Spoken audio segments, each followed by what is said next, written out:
All right, guys, welcome back to the Squid Talk podcast. Brian, thanks for being here, man. Yeah, CEO, absolutely. founder. You're the CEO, correct? Yeah. Founder of Kubo, massive e-com fulfillment brand out of Latin America. I found your content probably when you were at like 10K, I think. And I make content on my journey as an entrepreneur, but there's really not that many older, successful, you could say veteran entrepreneurs out there making content, willing to put themselves in the spotlight. So number one, thank you for posting, and we can get into that later in the podcast. Number two, thank you for being on here. I think the best way to start this is, what's your history? Like, where did Brian start? Were you always an entrepreneur? I'll definitely get into the entrepreneur stories. So I was actually born on the streets of Bogota, Colombia, and abandoned into an orphanage. And at 2 weeks old, I was adopted into a family from Massachusetts, 20 minutes south of Boston. And that's where I grew up. So I always stood out. I was the only brown kid in my town. I was adopted. So I always wanted to know, why I was different, why I was adopted. And I've always had this drive to go back to Latin America. So that's why I have just been there for the last 8 years. But that's the background of, where I'm from. But grew up in Massachusetts. And at the age of 14, I started my first business, which was a landscaping business. And I started it with my friend, Andy. My name's Brian. So we called it A&B Landscaping to optimize for the yellow pages at the time. This was 1995 or something like that, a long time ago. And so we launched that business. We were raking leaves. And then year over year, as soon as we hit 16 and a half, we had enough money to buy some trucks, some heavy equipment. And then when I went off to college, one of my friends absorbed the business, which is still running today.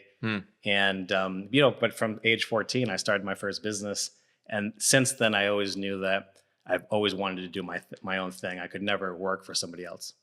That's awesome. I have very similar story with me. It was glow sticks. Okay. But do you think that being young and a cute kid played a role into the sales aspect of the business? Like people wanting to oh, I appreciate that. Oh yeah, I'll let you rake my yard. Well, in the East Coast, in the US in general, but in the New England, there's just this really amazing thing where you can do like blue collar work and make a really good living. And so in landscaping, there's always landscaping to do. So, I grew up in a town that was suburbs. There's a lot of large houses with large yards that needed raking. So that was just like the edge. There's just like thousands of yards to do. And, we just showed up one day with rakes, just starting in my own neighborhood. Nice, man. Yeah. That's awesome. Congrats, by the way. I love the early stories like that. And I think a lot of people think that the first business he creates needs to be the one that blows up and makes you millions of dollars. And in reality, like almost every single entrepreneur I've had on the podcast started with some, I don't even know if gimmick would, not even gimmick, just something small, like a side hustle to start. And I think it's good that way. It builds character. It shows you how hard it is.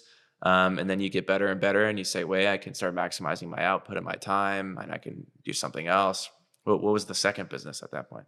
Or what was the next like big chapter? Yeah. So then I went to school to play soccer. I went up to St. Michael's College in Burlington, Vermont, played soccer up there, and then played full-time poker. I was a full-time poker player. Actually, I lived here. I lived in San Diego area in 2002. I was right out of college and I was just playing full-time. I was like refusing to get a corporate job. And I tried everything I do to kind of delay having to grow up and get a real job. And I even tried to play professional soccer, but I gravitated towards playing poker full time. I played in Europe actually at first. I went to Barcelona to try to play professional soccer. That didn't last long. I quickly stayed over there for 6 months, just traveled around all the countries that had a poker room. I just went to the internet at the time and just which countries have a poker room, and those are the countries I'm going to go to. And did that, then came to San Diego, played full time here. And then I ended up running out of money, but not because of poker, just because of my lifestyle. I bought a new car. I had a killer apartment in Pacific Beach. And so I had to call up my brother and ask him for $2,000 so I could drive across country from San Diego back to Boston.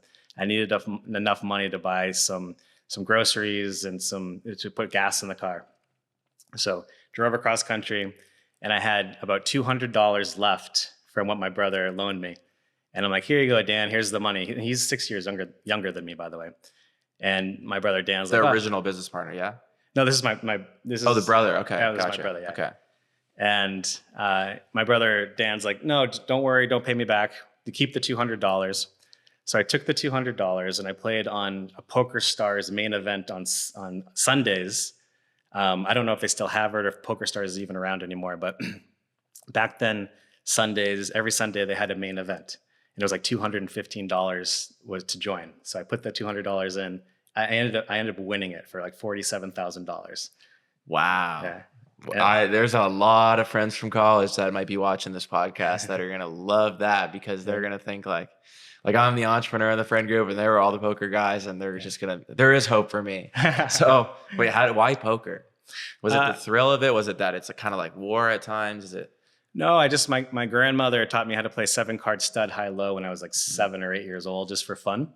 And then I've always played that game. And then Hold'em, because I got into that poker at a young age, I started to sneak into Foxwoods in Connecticut, at 16, 17, sneaking into the casino to play 7-card stud high-low, Omaha high-low. And then when I was in college or just getting out of college, Chris Moneymaker won the World Series, and then everyone started to love poker at that time. I forget which year it was. And then Hold'em became a big thing. But, then I learned Hold'em and I started to play that. But I've always loved the other games. But that's how I got into it. It was just a kind of a family game. Nice, man. Yeah. Do you think there's any takeaways from being skilled enough to be successful at poker that have transitioned into business? Yeah. Thanks. Sorry. We're good. Yeah, cool. I learned a lot from playing poker full time. I learned a lot about myself. I learned a lot about life, and it has grounded me, has given me some basic principles that I still use today, running startups.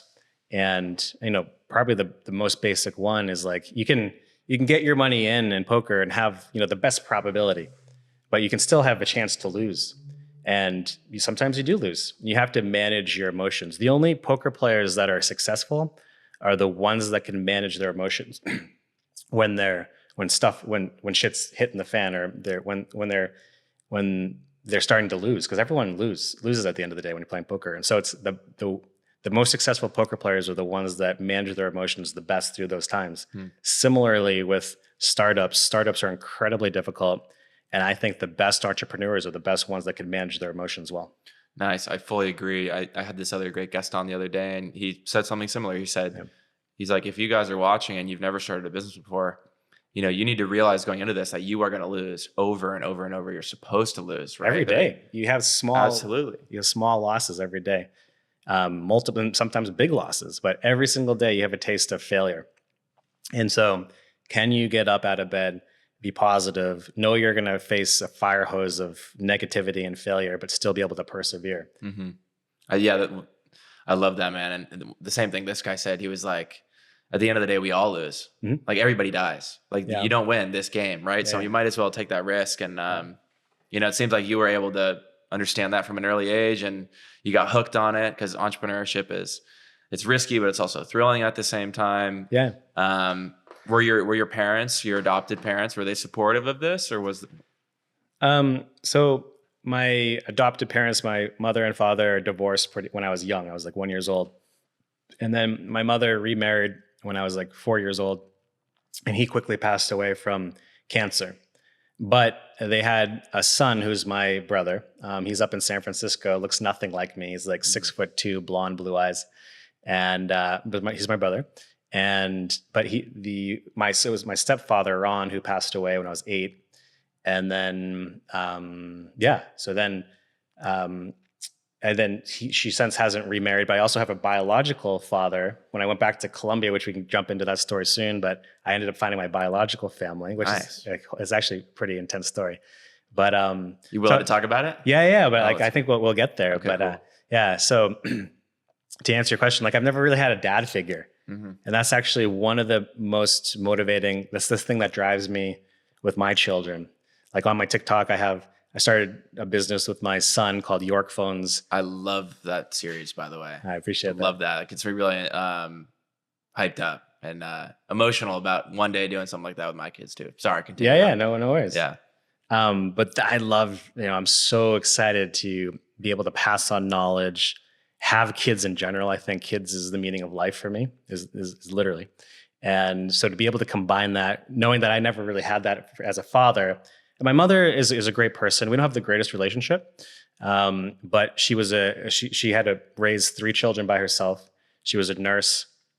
She wasn't never was into businesses, so I had to learn entrepreneurship by myself. And she was a good example of working hard and having a stable income for her family.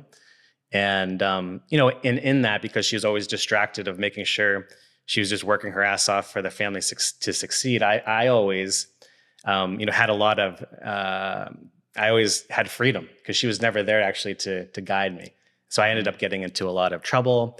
I was arrested a ton when I was younger. I used to get into street fights like all the time growing up. That's why I have like these scars on my face actually still. And so yeah, that's kind of like, I was always a troublemaker just because I had too much freedom growing up. But I never had like guidance of how to be an entrepreneur or really support when it came to like going back to Colombia to find my biological family, starting businesses. I just had to figure it all out on my own. Nice. Yeah. I appreciate that you are, open enough to talk about not being the most, I guess, well-behaved as a kid. I think that's a very valuable conversation to a lot of people out there. How did you go from that person who maybe hated the rules? And I think that applies a lot to entrepreneurship, and was getting in a lot of trouble, making bad decisions, going, starting to veer towards the wrong path in life. Was there a moment where, like I had Remy Adeleke also here in San Diego. Have you heard of him before? Only through you. Okay. Yeah. So same story, bad stuff, right?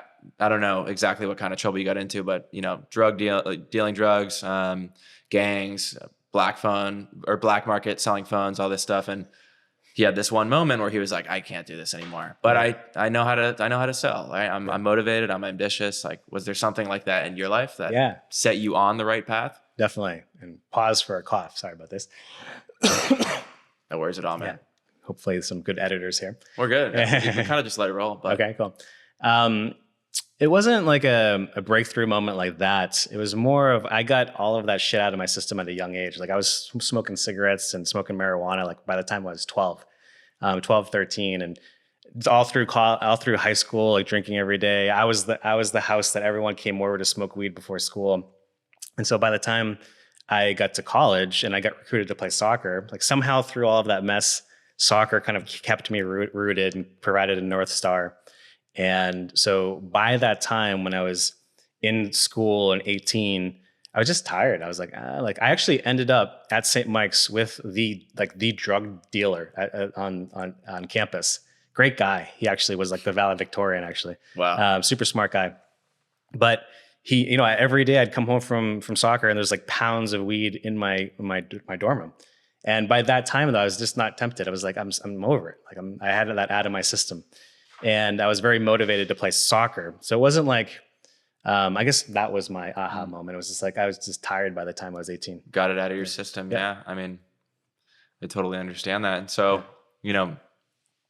I guess at what age did you then, moving to the next part of the story here? Because I kind of wanted to go back. I think anyone who is watching, some people might not be in the best place as a young individual. Maybe they're a kid or a young adult and they think there is no hope for them. That's totally not the case at all. I think there's hope for everyone. It's harder at some points, but appreciate you opening up about that. Moving on, I think I want to hear about this, going back home story. That's how do you come to terms with the fact I want to find this person that kind of left me? And can you give us some background on that? Yeah.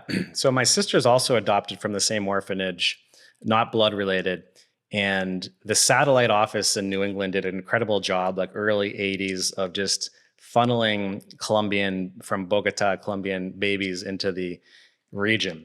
Because growing up there, I've now connected to like 20, 25 Colombians from the same orphanage. Wow. And even when I went to St. Michael's College, there's 2 kids on my soccer team that was from the same orphanage as well. So the interesting thing there is nobody was interested in going back of getting connected, especially my sister's like has no interest.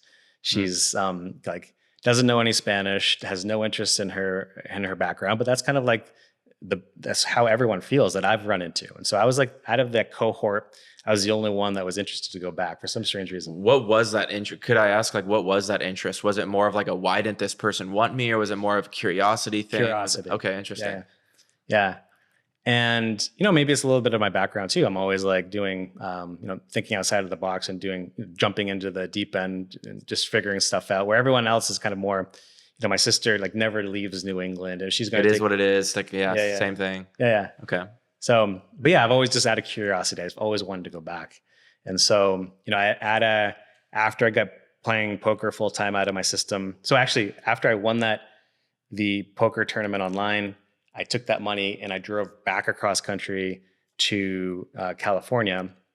And that's when I started to get into startups. Okay. So you're like, I'm done with poker for a little bit. It's similar to the story we just told about. Yeah. It was just like I had got it out of my system. Okay. Yeah.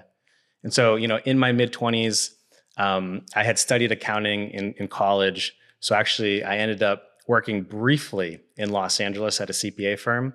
And I, for 1 year, learned the basics. And then I moved to San Francisco and I started an on-demand CFO business, which still exists today. It's called Standish Management. And when I had that business, I ended up being the CFO for Chris Sacca, who's one of the most he's on the Shark Tank. He's not like a full-time shark. Oh no, big beard guy. He always wearing cowboy. Yes. Okay. Yeah. Nice. Wow. Yeah. And how did that connection even? Well, I just had the best service in town, San Francisco. Wow. Like beginning first time venture capitalists that didn't want to hire a CFO, they had an opportunity to outsource their CFO to my company. And so we built that business super quick. There was no technology, but by building that business, that gave me, I was young enough and in the right city to get exposure to technology. So I was at the table when Chris was putting the first money into Uber and Instagram.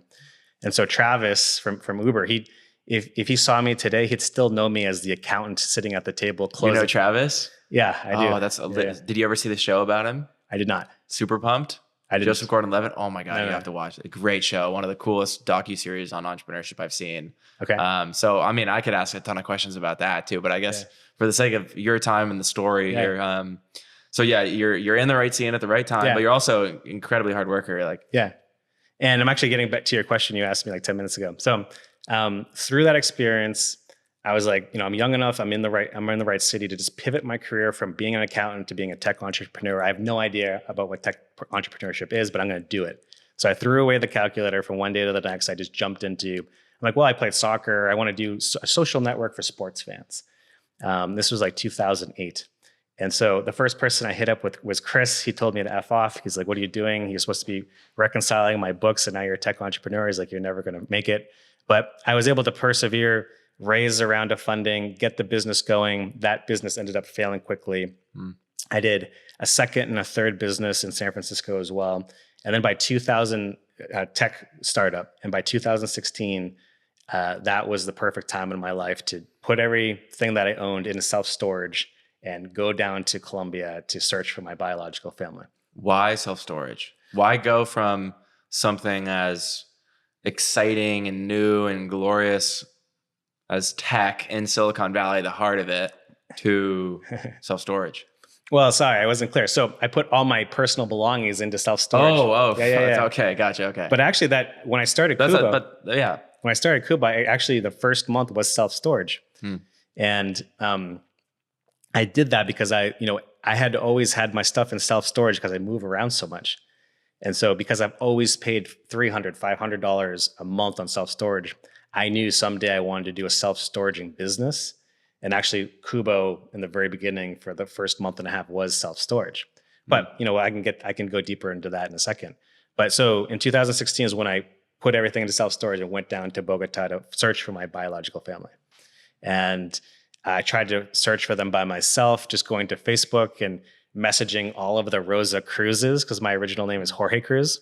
And so my mother's name is Rosa Cruz. Probably a lot, right? Yeah. It's a super common name. Yeah.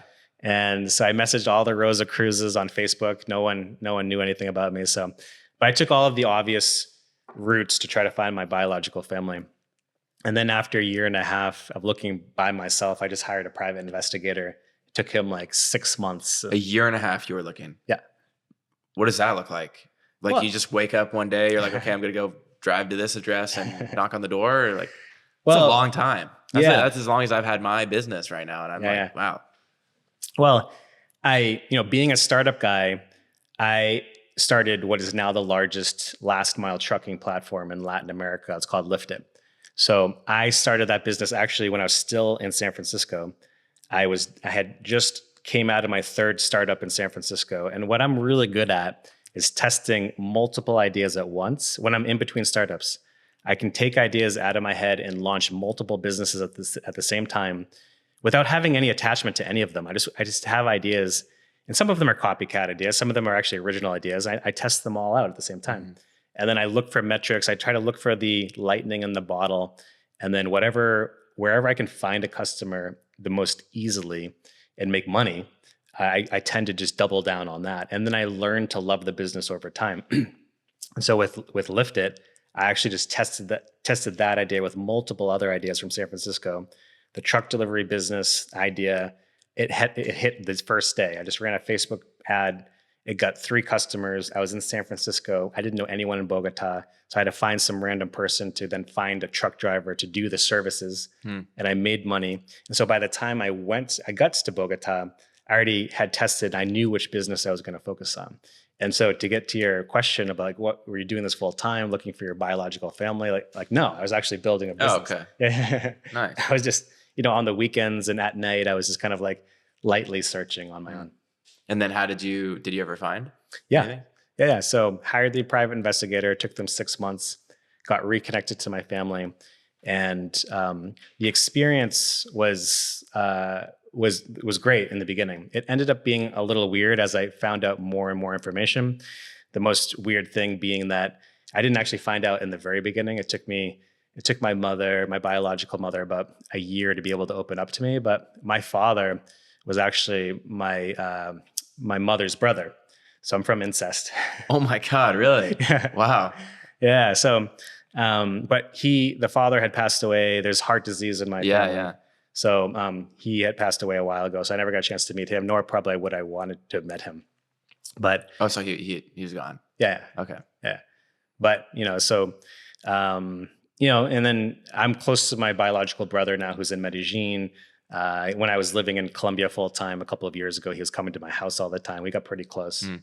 And but yeah, that was How much older was your brother? So actually, I'm the oldest. So he's 3 years younger. Really? Mm-hmm. So did you ever find out why they didn't want you exactly, or? Well, because my mother's brother forced my mother. Okay. Yeah. Gotcha. So it was like it was rape, incest. She was ashamed, but she was also already homeless.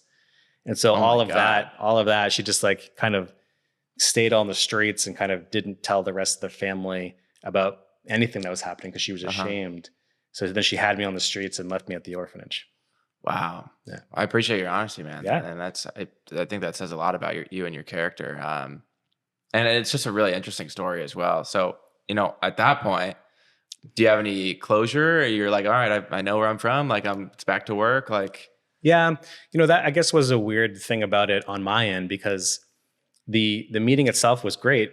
And then my mother and brother wanted to kind of make up for lost time, but I didn't have the drive to, keep the fire going. So, with my brother, it was kind of like, it was nice. We would catch up, but if it was up to him, it would be every single day. He wanted to just he's like, I can't believe I have a biological brother.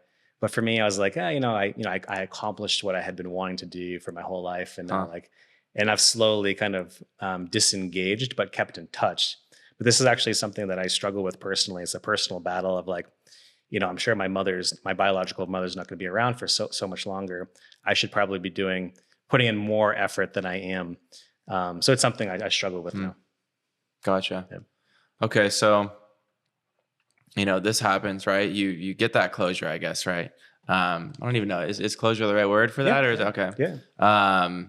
Does that change anything moving forward in terms of how you plan on living your life? Does that because was there any sense of like drive early on? Do you think that stemmed from being adopted, or do you see what I'm saying? Like some people, they're like, Steve Jobs, for example, right? Whether he wants to admit to this or not, like finally he did later on, but he was angry for a long time. How could anyone not want me, right?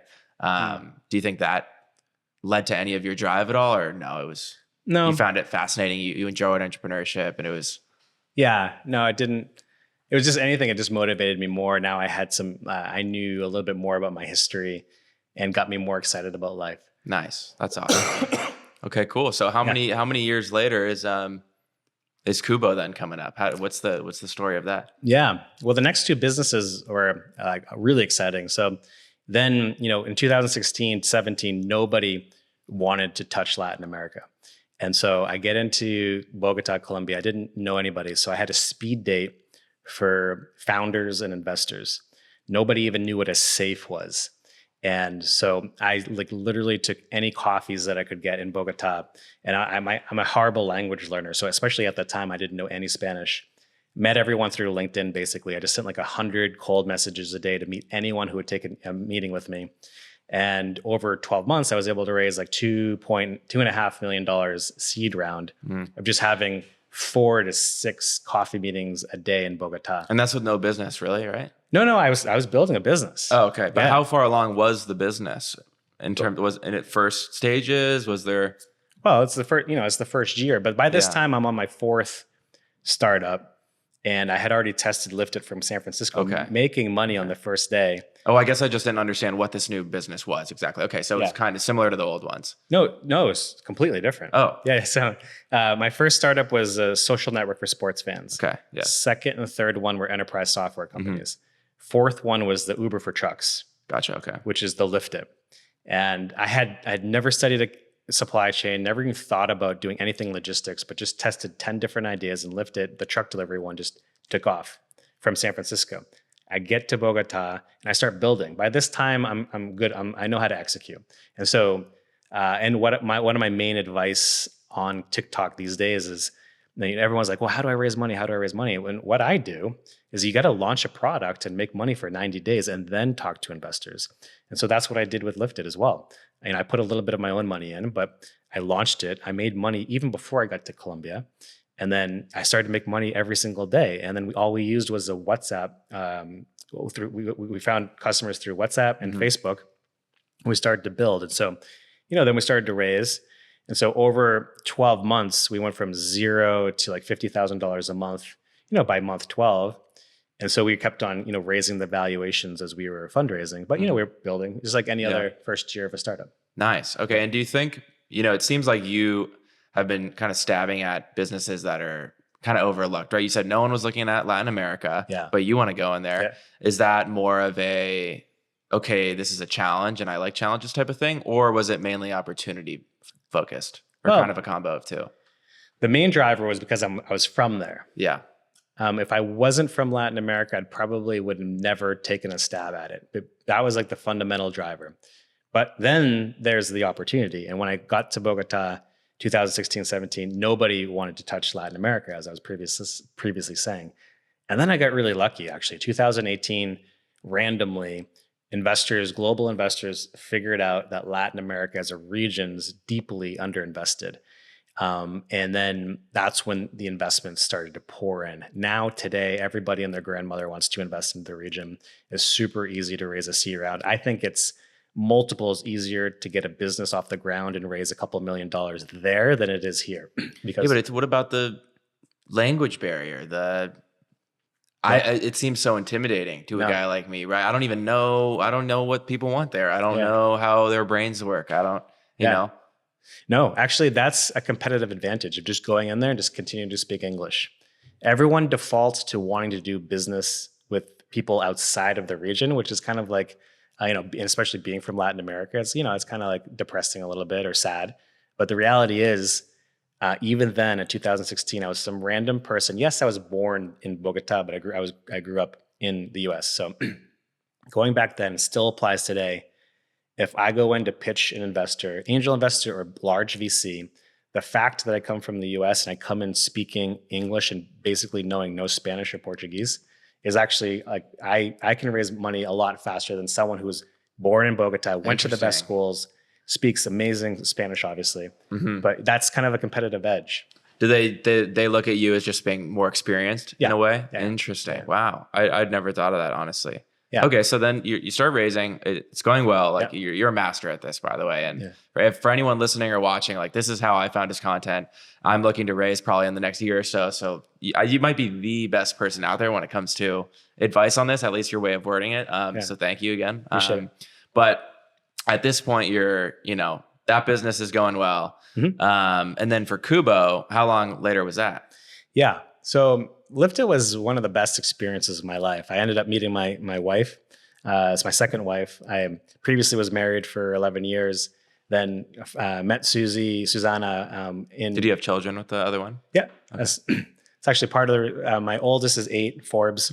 And that's the reason. Forbes? Spelled like the, oh, wow, nice. It's a cool name. It's my middle name. It's a family name. Okay. Yeah, gotcha. But that's actually the reason why I moved into Massachusetts in June. I'm already renting a house in Cohasset. And so, I'm actually headed there tomorrow. And so I'm part-time here in San Diego, part-time there. And, that's actually a story in itself. And I don't want to go back to Massachusetts. Actually, I think you posted a TikTok recently about having to get out of the place where you live. Yeah. Yeah. I 100% agree. Now being 44, I still like this. It's every time I go back there, I have exactly what you said. I feel like I everything I've done in my life doesn't matter. I feel like I'm back to being in trouble, in jail all the time for getting into fights and getting drunk. Everyone looks at me like that. No one respects anything that I've done. I ended up having great relationships because of soccer mostly, but even those relationships, it's hard to connect with people. And I feel like the life kind of gets sucked out of me every time I go back. Why are you going back then? My son. Oh, gotcha. Yeah. Okay. Yeah, and how old is he now? 8. Oh, so then what's the one you're always posting? How old is he, the one you're posting with all the time? 8. Oh. Yeah. Okay, I'm sorry. I'm all over the place. All right. So, nice. Okay, so then... so getting back to Liftit. Yeah. There's so many things going on because it's such an interesting story. That's why I'm like, we're talking about one thing and then I'm like, wait, something pops up in my head about the old one. So sorry, continue though. Yeah, no, but so Liftit was the best time of my life. Kubo is also amazing, but it's a little bit more formal. But with Liftit, the time... You're also a man on a mission with Kubo. Yes. As we've talked about. Yeah. But with Liftit, it was the Wild West. That was 2018 is when everyone started to invest into startups in Latin America. And money was just flowing. And so, with Liftit, we did a $14 million Series A, a $23 million Series B. And I knew that raising money and access to money was going to be pretty simple. And because of that, we were running the business recklessly. We were burning over $1 million a month.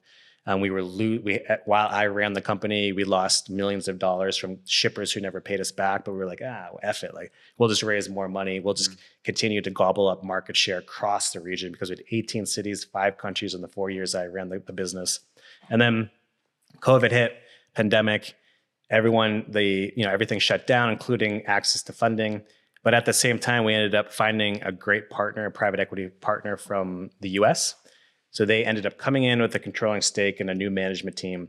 And, I was the first one to get shown the door. So I was instantly fired and shown the door. And so I transitioned out and I didn't want to leave. Wait, can you talk about that? What's that like? What's it like building something and then all of a sudden being forced out by the people you brought in? It was frustrating because the reasons behind it, I didn't fundamentally believe with. And there was, there was actually somebody inside of Liftit who funneled out almost close to $1 million. And as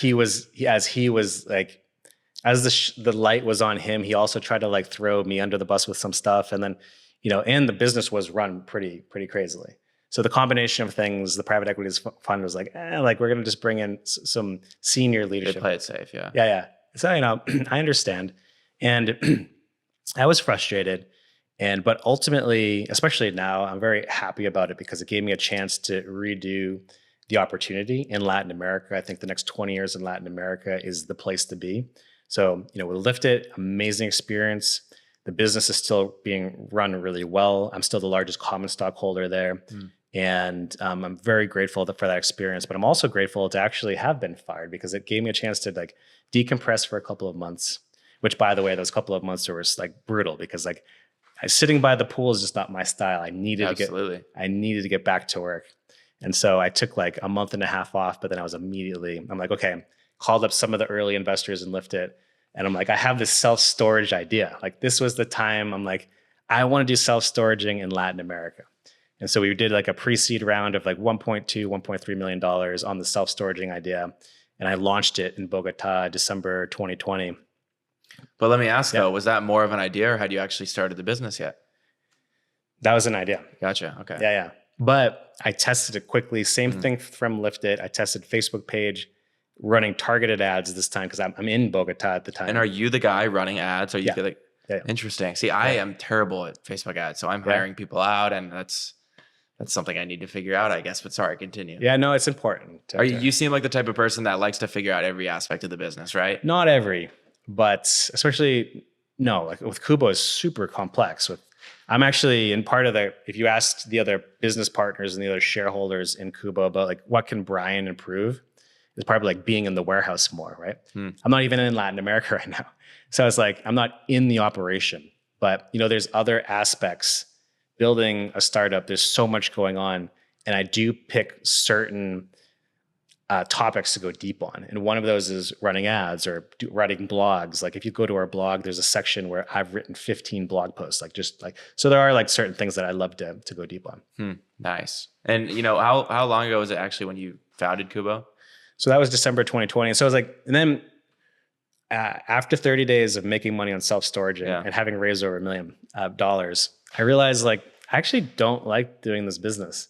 I was having to go to people's homes, putting all of random stuff, like wrapping it up, putting into self-storage. And I was making money and I raised money, but I'm like, am I really going to do this for the next 20 years? Like, no, like this kind of sucks. And so in that experience though, we had been talking to e-commerce brands that were like, hey, could you actually if we could use that same urban self-storage space that you have, and could you start fulfilling for us?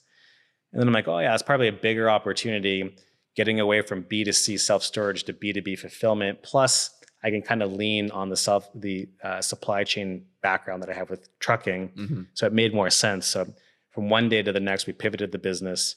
April 2021 was the first month that we started to do order fulfillment out of Mexico. Nice. And that was with the first warehouse, right? Yeah. How many warehouses do you have right now? 4. Nice. I remember I was watching you making content in the warehouse. You're saying we're only using this small space right now. And then a couple months later, I'd come across your content again. And it's much bigger now. I mean, it seems like it's going really well now, right? Yeah. Every startup becomes a little bit easier. It's still incredibly hard at the end of the day.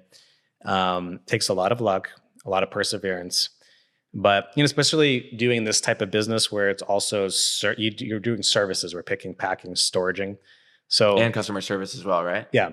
So you always have like an out, like, okay, if it's not really a tech startup, I can just pivot and being a traditional logistics company, which is always sort of like a safe, out or a plan B. And so with these types of businesses, it is a little bit easier to build a big business, I think. Nice. Yeah. Are you comfortable with saying how much you guys are worth right now? Yeah, no, I actually, on my TikTok, I make it pretty public. Right now it's 60 million. Nice, man. That's awesome. Yeah. But you have so much more to go, right? What's your plan for Kubo right now? And then what's next? Yeah. So simply for Kubo, we're on a mission to build out the largest e-commerce fulfillment network through the region. We're in Mexico, Brazil, and Colombia right now. We're going to turn on Chile, Peru, Argentina next. Our competitors are really weak there. They're either venture-backed startups that first-time founders that have no idea what they're doing, or they're very traditional, old-school 3PLs that have no technology, and their e-commerce fulfillment is very broken, very, very unlike the US. The US 3PLs are very strong. Latin America is not the case. So for us, it's wide open the next 10 years just to build out that network of warehouses all throughout Latin America. And one of the cool things, and part of the reason why I'm in San Diego now, is about this business, is it's an international business. So our largest customers today are from the US and Europe. So we're convincing these brands to come in to do in-country fulfillment. Just last Friday, we closed a deal with a publicly traded apparel company out of New York. That's the biggest deal I've ever signed in my life. Huge deal. Congrats. Yeah, super excited about it. And we already doing Levi's direct-to-consumer shipping in Mexico. And so if we can continue to tackle on these businesses and do the cross-border e-commerce, this becomes a mega business. Hell yeah, man. And so I'm just out of curiosity, for when you say US brands coming in to, use your services in Latin America, would that be, me shipping you on a much smaller scale, obviously, but like me shipping you 10,000 athletic apparel items a month and you're making sure it gets out to all of our customers in Mexico, Brazil. Okay, awesome. Yeah. You'd open up a squidhouse.com.mx. You would start marketing locally. That in itself is a huge arbitrage. The cost of acquisition is 7 to 12 times cheaper than the US. Really? Yeah. And in your competition there. But I have to lower prices a bit? No. Nope. Thus far. I'm already getting people saying your stuff's too expensive in the US though. What's that? I'm already getting a ton of people saying your stuff is too expensive in the US though. Yeah, I guess so. Maybe we're just too new. Maybe people haven't tried the quality yet. They don't see it. But I think you just this is kind of like the mini subset of your TikTok followers that are also haters. But the reality is actually your $50 or $60 shorts are just like, I think, it's probably, maybe it's a little overpriced, but like, they're crazy good quality. I'm not gonna lie, our margins are not that great right now. We're trying to get market share. Like I was on the last podcast, I was talking about this. I want to keep this about you though, but because I'm curious, I know that I'm gonna get a lot out of this that I can then take away to help me grow my business. But our return customer rate is high. I don't know off the top of my head, our return rate for products is like 1.3%. I mean, that's extremely low, right? Even the guy that we just had on was saying his is like 6. So, I know that when people get it, they're happy, but it is, and maybe it's because I'm young and it's a new brand and it's, like you said, haters, people have a problem with the price. But I would think that in countries in Latin America, that would be a problem. No, but you're saying maybe they look at it as like, it's an American good, it's more expensive, it's like a luxury thing, or? Yeah, I think you could keep the same prices. For instance, we work with Dossier out of New York. They're a perfume brand. They have like medium, I think their average order value on their perfume is like $50, $60, sometimes even higher because it's perfume. And they thought themselves, they're like, oh, well, we want to come to Mexico, but we'll probably have to adjust the prices. But let's just start with our normal prices. 2 years later, they've just kept their prices. They didn't have to adjust. Damn. All right. So we're moving to Mexico soon, I guess. Right. Once we're big enough. Yeah. Awesome. All right. Well, dude, you're killing it. This is awesome. I love learning about this. I would love to shift a little bit here because, the business is really entertaining as well, but I want to hear more about the balance too, right? How do you, your father, husband, and I just found out 5 minutes before we started recording that you're an ultra marathon runner. So I guess first question I have is how important is fitness to you? I know you said it helps you keep your peace, right? Yeah. It's something that I put on my calendar. So my calendar is public for everybody in my company. Really? Yeah. I can see what you're doing all day long. Everything. And I'm very detailed, actually. And do you have time slots for like kids, like take kids to school, all that too? Yeah. So I'm very detailed. So I'm headed to Boston tomorrow. And, and then next week I'm in New York a little bit, but in Boston mostly for my son Forbes. And when he gets out of school at 2:30, I block my calendar. I say, I'm with my son Forbes. And like, I just want to be like very, or today I went for a run. I said, I'm on a run. And I don't put anything like I'm eating lunch because like, I don't need to block my calendar for that. Yeah. But I want to show everyone else that work life is incredibly important. And I don't care when people work. Like it doesn't have to be 9 to 5. It doesn't need like people, a lot of people that report to me like, oh, like I'm going to only work 2 hours or I'm going to take Friday off. I'm like, I don't like, just put it on your calendar. Just make sure you get it done. Yeah. Thing. Love that. And if I know what I have to do every single week, and because I'm traveling a lot, spending a lot of time with my family, if one of my priorities slips, let's call it 20% of the time, I'm unable to get it done between Monday and Friday. So I work 2 hours on a Saturday. But I have complete freedom on my calendar, and everyone in the company has the same thing. We don't track vacations. We don't track when people are working. We just want to make sure that people are executing and getting shit done. Nice, man. And so how often do you find yourself having your free time interrupted because of fires or do you just never? Do you trust really? Yeah. Can you go into that? I feel like all the time I'm on a date. My parents are coming to Austin. I'm about to go home to hang out with them. I guaranteed we'll be in a movie and someone will call me and I'll have to step outside. How do you not have fires you have to put out? Because, well, I'm good at, but I'm also very lucky to find good co-founders and good management team. And so I delegate, but I also get very involved into the business. But starting with the other co-founders pick up the slack and vice versa. Like they travel a lot as well. And so I can see their calendar. Maybe Josu's going to be taking a trip to Barcelona. He just went skiing in Vancouver. He doesn't tell me. He just puts it on his calendar. I'm like, okay, shit. Like Josu's not going to be around next week. He's still checking in, but I know I have to step up a little bit more. And how can I help? And so because of that, my calendar never gets disrupted. Wow, man. I need to emulate that a little more. I feel like all the time I'm just so many things going on, but maybe it's because I'm in the earlier stages. And I like how you brought up the team aspect. I think at the end of the day, I'm sure you'd agree with this. An idea is only an idea. Yeah. And you can have a great idea and a shitty team and it won't go anywhere. You can have a decent idea with an amazing team and it will go somewhere. So absolutely. That brings up the question of how do you recruit? It's such an important, probably the most important thing for the founder, right? How do you decide who gets to be on your team? Yeah.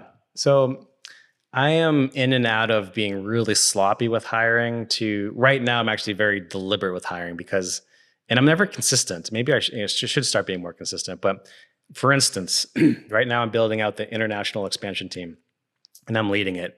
And a couple of months ago, I hired the first 3 people and all of them have been fired already. And one of them didn't even start on Monday and I had to let them go by Wednesday afternoon. Why? Just because you can tell that they're not bringing it.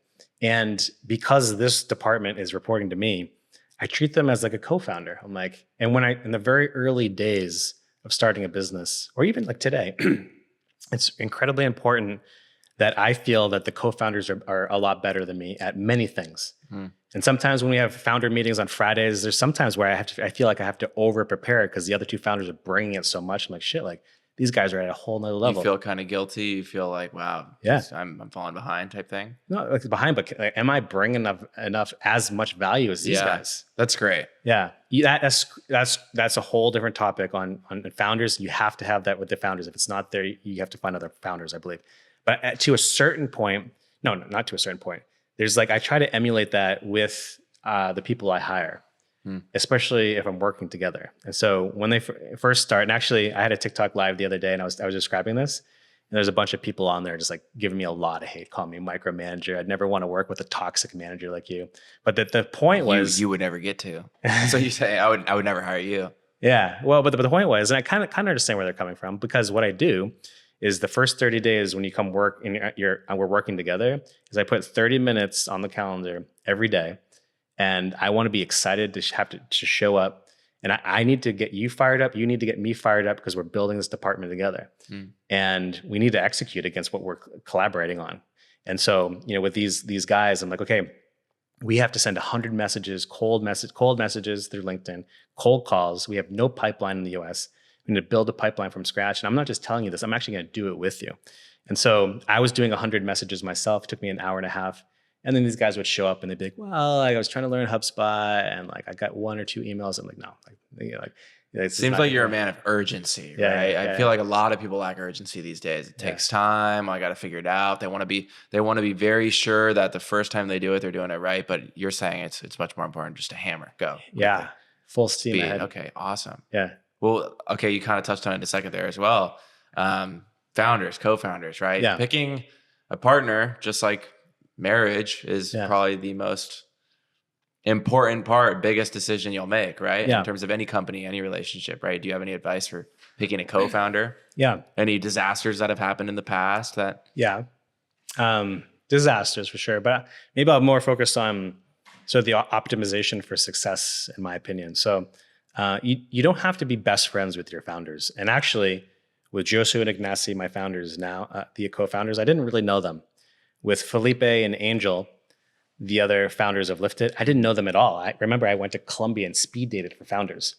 And so what I'm looking for are people who can... Wait, sorry, Colombian. I know you mentioned that earlier. I guess I just didn't put into it. So you're just meeting with random people. The goal is just to meet. So like a ton of entrepreneurs go in a room. Well, no, but I'm meeting people through LinkedIn. I'm having coffees with them. Oh, okay. So it wasn't actually like a Yeah, speed dating. Okay, gotcha. Sorry. but I was just like having many different meetings. But keep in mind, I'm going to Latin America for the first time. I don't know anybody. Yeah. So perhaps my strategy in the US would be a little bit different because I have a network here. And this was 2016. I'd never been to Latin America before, aside from being there as a baby. Mm-hmm. And so I needed to meet as many people as possible. And actually, with Felipe, my co-founder of Liftit, I did 10 reference checks on him. Everybody I met said, do not start a business with this guy. He's 12 years younger than you. He's super immature. He's reckless. He doesn't know what he's talking about. And they were right. But I could see he was a diamond in the rough. He had this current one, yeah? No. This was Liftit. Okay. Sorry. And so like I could see like if I enabled this person, he was going to hustle 24/7 with me. He was going to learn fast. He had the hunger to learn. So I'm always like, that's an important quality. But kind of bring it back to more tangible things. You don't need to be best friends with the other founders. You just want to make sure, going back to the point I was bringing before, is you need to, the other founders have to be better than you at many different aspects of the business. They need to be invaluable in some regard, right? Right. And so if you and me start a business and like maybe a couple of your other TikTok friends, like we'd probably do a horrible job because we have very similar, we're probably skilled at very similar things. Mm-hmm. We'd all be good at doing business development, networking, being the visionary. And you need to make sure your other co-founders are completely different from you and execute, are hungry to learn, have no ego. And going back to my example of Josu and Ignacy, my business partners today, when we have that founder meeting every Friday, I literally feel like I have to step up because I have to bring as much value as them because they're that good. I think that's important. I think as a founder, you need to constantly feel not threatened, but you need to feel a little guilty, like I'm not doing enough, right? And if you don't, then you will end up in a situation where the other person feels like you're not putting enough in, and then it gets sticky very quickly. But then it provides you enough freedom where I can have a work-life balance on my calendar, and the business is kicking butt. I can have a great work-life balance. It's because I think those are the elements. Nice, man. Yeah. Awesome. Well, on the note of work-life balance, this is a question I really wanted to ask. Yeah. Once again, kind of touched on this at the beginning.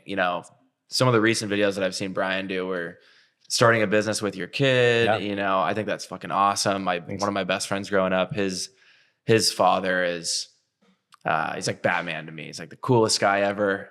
Really successful entrepreneur, just like yourself. Tons of businesses all around, and he brings all of his kids to his meetings. Yeah. And he it's just, that's what I would want to do with my life if I could in the future. How do you balance being a good husband, a good father, and a good CEO? Yeah. Because those all could be individual things that could take up all your time and harm the other ones. Yeah. To be honest, actually, out of all of those things, I probably do the poorest at being a good husband. Because you need to run the business, you need to focus on kids, and then I think I do a good job, but I think I over optimize on my kids where I wish I had a little bit more time to over optimize on my wife. But I think the good thing, the amazing thing with Susie is she's also an entrepreneur, and we used to work together. We started Kubo together. And both with Kubo and with Liftit, they're both on Shark Tank Colombia. And oh, no way! I did not know that. That's awesome. But because I'm not fluent in Spanish, I could not pitch both of those. And so with Kubo, she was the one that presented the business, and had an amazing experience. And so she understands. And so if I had to pick one of those where I could do a better job, it would definitely be that. But it is difficult to try to manage all of that. But I think it's important to block your calendar as we've described already and really commit to that. And then, now that we're all working from home, it is a much easier for me to incorporate kids. Like you'll see a lot of my stuff on TikTok, and my kids are right next to me.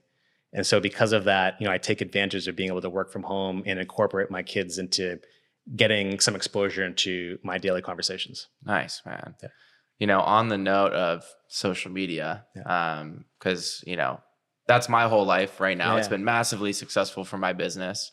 Yeah. It's also a big target on your back. A lot of people would rather tear you down, it seems, than come up with you. I'm curious why you decided to put your life on social media and start posting. It's already going well. The business is killing it. Number one, yeah. Why did you decide to start posting? Mhm. And then after as well, what do you think the impact of that has been? Yeah. So about a year ago, we ran a marketing campaign at Kubo of like every executive download TikTok and do a 15-second video of why you like working at Kubo. And so I was like, I downloaded TikTok, I did the video, and Just for fun, team bonding type of thing, or? no, it was like a campaign, a marketing campaign. And what was the goal behind that? More customers, more investment opportunities, people saying happy employees? No, the marketing campaign itself was just to drive awareness to Kubo. Okay, cool. Yeah. And, it was unsuccessful. We didn't have a good marketing team at the time. They've been since let go. But the point was, I'm happy to have actually gotten exposure to TikTok because I would have never downloaded it otherwise. And I instantly was inspired because of the technology. It started to feed me very relevant things that I'm interested in. And I'm like, I am in Latin America. I want to give exposure to the fact that I think Latin America is the place to be for the next 20 years. I think I have a pretty decent track record to talk about startups and the fact about, Latin America as a whole. So let me try it. But when I commit to something, I want to do it well. And so I wasn't just going to do it for 30 days and just so I'm like, okay, I'm going to really commit to this for a year.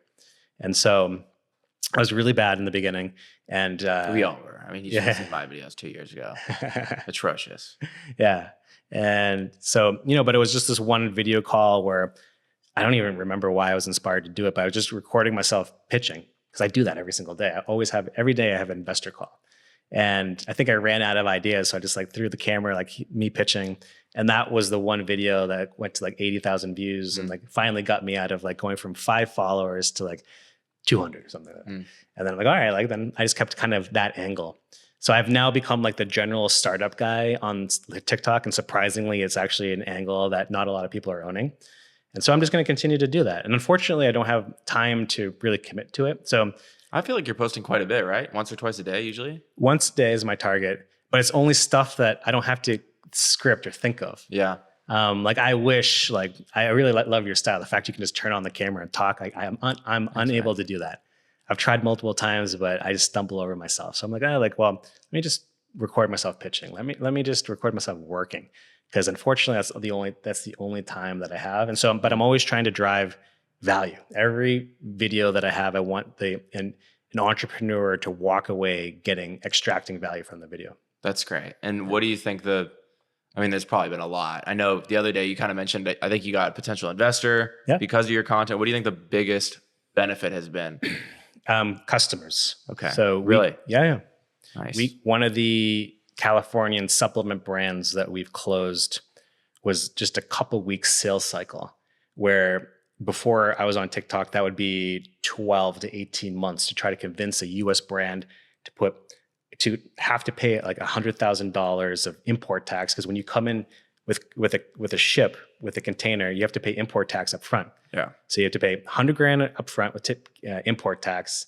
Then you're coming in with 10 to 20,000 units of whatever you're selling, and then putting it into my warehouse in Mexico City. It's that's a hard sale. Yeah. And you don't even know me. I'm cold messaging you from Mexico or Brazil because I previously living there. So it's so it's a hard sale, but that's what we're doing. But if they're coming to you, what? But if they're coming to you because they see your content, then exactly. So that unlocked a whole new sales channel. So we've been able to close customers very quickly. Awesome. In addition, yes, investors as well. I feel like every single day there's at least one investor that reaches out that wants to invest $5,000, $10,000. So we've taken a lot of that. Just yesterday, there's a big commitment for $5 million from someone I met through TikTok. So, we'll see. But the main drive is to drive value back to entrepreneurs. And second to that is to drive value into driving awareness into Latin America as an opportunity. That's awesome, man. I think that's really noble. And I'm glad that you're getting a sense of value from it intrinsically and also in the business as well. I'm surprised actually that you're taking those $5,000, $10,000 meetings, right? No. So yes, I understand. Yeah. I'm a huge fan of having tons of shareholders. Okay. So all my businesses have had well over 100 investors. Every single time, you don't know, right? But who is it going to be? But for instance, the second business that I had, it ended up getting sold because there's the smallest angel investor, $2,000, ended up being college roommates with the head of M&A for this business. So he was able to be kind of the broker behind the scenes to get the deal done. So it's just more help. Yeah. I guess the more people and more headaches though, right? No, never. And especially now because what about when things go bad? Sorry to interrupt. No worries. Yeah, but I report every month. Every month I send off an investor letter. That in itself keeps our 140 investors pretty quiet. Like I literally never hear from our investors because, well, they respond to that email like, great work, or okay, thanks for the heads up that, you lost this big customer, things aren't going that well. But like, it's part of like, as an angel investor, that the startups are not just going to be up and to the right the whole time. So, but going back to your question, the more people around the table, the better. It can end up in an acquisition. But for me, now what I'm seeing with a lot of these small checks is it's an intro to potential customers. So that's why, I'll take small checks all the time. Nice, man. That's very insightful. I think, I would have thought the opposite. I've had, just the other day, I was talking to this kid who's starting a protein bar company, and he's, I wanted to invest like 15, and he's like, no, minimum 35. I said, bro, it's a protein bar company. Relax. Like, let me stick my hand in. I wanted to provide value beyond just money. I wanted to throw it on the podcast. I wanted to put a way better bar right here, by the way. Jake, I'm not giving up hope on you. But yeah, that's cool. I like that. Yeah. And maybe I become a customer because of your content. I would love to. I mean, now I know Latin America is very intimidating to me. Yeah. I just have zero experience there. But from your TikToks, maybe one day Squid Hoss is a huge athletic apparel brand in Latin America. I can utilize your services. Love that. Well, sweet. We're kind of finishing it up here. This is a question I like to, or first I want to hear actually, what's next for Kubo? What's your ultimate plan? How long do you want to build it? To what level? Are you looking for an exit, or do you just really enjoy it? What's your plan right now? I want to go as long as I can. For the rest of my days, I want to work on Kubo. I want it to be a generational company. Nice. Yeah. Okay, cool. Yeah. All right. Well, here's the big one. And I think a lot of guys my age find this valuable because they haven't done anything yet. But if everything went to shit right now, once again, it can, and it could. It could. That's the thing. If everything went to shit. The warehouses could catch fire tonight. Yeah. I've had this happen to me before where people working for me just funnel money out of the company one way or the other. So all of that stuff can happen. Let's say anything happened. It could be an economy thing. It could be the business, a competitor just absolutely driving you guys out of the market. Yeah. Let's say you had to start from zero. Yeah. You don't have that much money in your personal. You have your connections and you have your experience and you have your confidence. Yeah. What are you doing to start over? I'm doing a startup the next day. No, but what kind of startup? Well, see, but I had mentioned in the beginning of this talk that I'm really good at testing multiple ideas. Perfect, yeah. So, Y Combinator gives amazing advice of like doing something you're super passionate about. That is absolutely true. However, there's also an argument to be made with my style. Like test 10 different ideas, see which one works, double click on the winners, and see if you can over time become love the business. You're passionate about the growing process itself. It's like a winemaker or a guy who, loves working out. A winemaker wants to start a winery. A guy who loves working out wants to start a gym. You just like the concept of building in general. Yeah. Starting from, I love going 0 to 1, taking ideas out of the head, finding the first paying customer within 1 week. Actually with Kubo and Liftit, I found paying customers on the same day. I just don't have the patience for 2 weeks to go by making no money. I'm just going to move on to the next business. Awesome. Yeah. Well, dude, this has been incredibly insightful. Obviously, I've been a big fan for a while. Likewise. So thank you for coming out here and hopping on. I hope everyone watching and listening got something out of it. I know they did actually, but I'm going to link all your stuff if you guys want to check out Brian's stuff. It's, blows mine out of the water. I'm just the annoying guy that yaps about my experience, but his actual real wisdom and value. So please go check him out. But once again, thank you so much for coming on. Yeah, thanks. And we'll catch you guys on the next episode.